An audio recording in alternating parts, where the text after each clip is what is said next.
vote selling is also an election offense. Now, klaro kayo na sa omnibus election ngon kay where a voter nga solicit or receive money or good in exchange For of the ilang votes. for their votes. Wow. So, klaro kayo kaning vote buying as mentioned nyo, sir, no? Klaro kayo nga gi-mention sa kuan ang kaning omnibus election code nga dako ni siya nga violation sa Yes. kuan. So ato nisgutan doon sa mga penalties now. About section 77 sir, Okay. utang. So, Section 77 of the Batasang Pambansa bilang 881 governs the rules for substitution of candidates. Allowing a candidate to be replaced by someone from the same political party in cases of death, disqualification, or withdrawal. Yes. No, kada ano sa man mo nakaduha, pamilyar man kay ni nato. Katong sa panahon nga midagan si Digong. Digong, Ang iyahang gipulihan nato si Kuan Dinyo. withdraw. Oh, Dito di man to disqualification ka Dinyo. Pero there was a withdrawal. Withdraw, ni-file og withdrawal si Dinyo, but they are on the same party. Therefore, si Digong maoy ni-replace as candidate for the presidential race. No, mo to nga si Digong maoy nipuli ni Dinyo. Ina mo na siya ang kaning replacement under Section 77, no? Diskarte man to yan sir. Kay magingon pang nga sa pagdagan niya, wa pa gani siya may bawi nga mudagan as presidente. Na may mga baho dan niya gipa, kuan ba?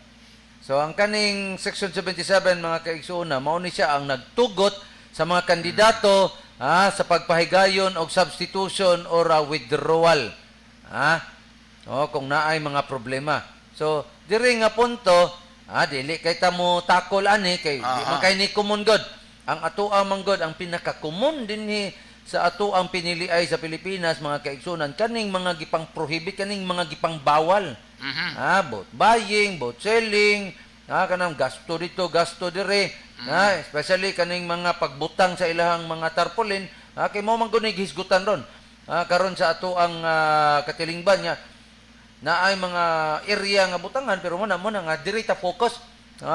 Kanilang tang mga usual nga makita nato sa ato ang palibot mga kaigsunan. Kaning tawag na sir nga false claims, making false statement about candidate citizenship, mga gapuyo siya or mingon tang for disqualification.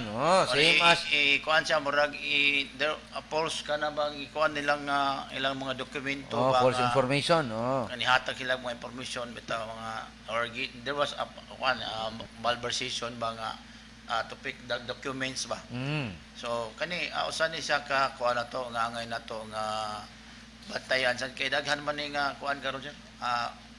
Inisyo gani siya kuan kato si Chinese kuan. Si Alice Go. Atong mayor. In fact, mga kaigsonan, si kuan gani kanang mga Tulpo brothers. There was an issue of their citizenship pero mo lagi na gingon nato. Questionon man nato ay klaro man gid po kay ng mga Pilipino.